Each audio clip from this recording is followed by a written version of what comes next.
আজকে বানাচ্ছি আলু পোস্ত। প্রথমে কড়াটাকে গরম করে সর্ষের তেল গরম হয়ে গেছে, এর মধ্যে কালো জিরে ফোড়ন দেব আর শুকনো লঙ্কা দিয়ে দিলাম।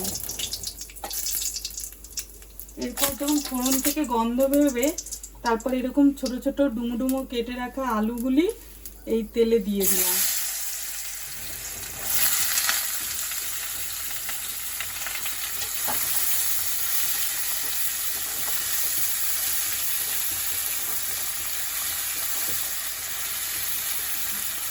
দিয়ে আলুটাকে 3-4 মিনিট ফ্রাই করে নেব।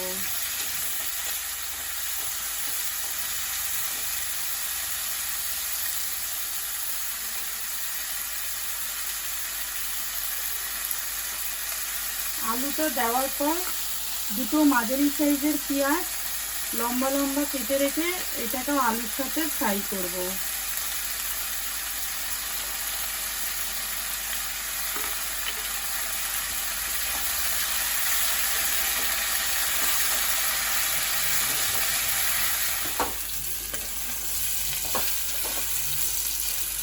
আলু পেঁয়াজটা লাল লাল ভাজা হয়ে যাবে, এরপর স্বাদ অনুযায়ী নুন দেবেন,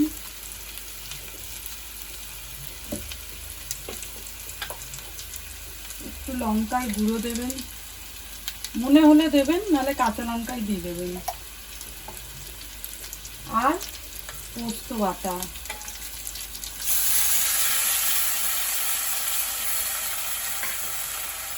পোস্ত বাটা দিয়ে ভালো করে মিশিয়ে নেবেন।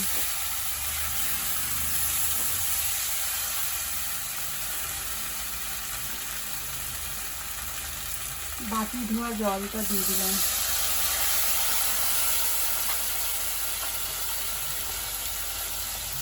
অল্প জল দিলাম, আলুটা হয়ে যাবে।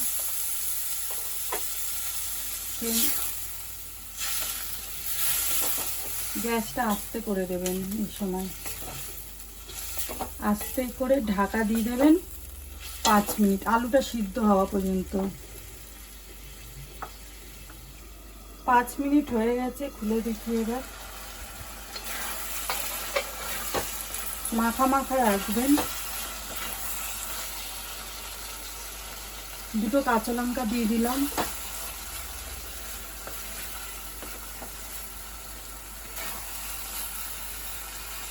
আলুও সিদ্ধ হয়ে গেছে।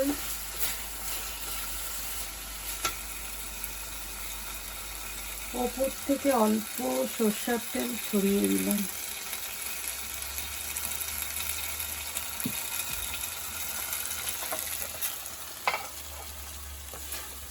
দিয়ে বন্ধ করে রেখে দেবো 2-3 মিনিট।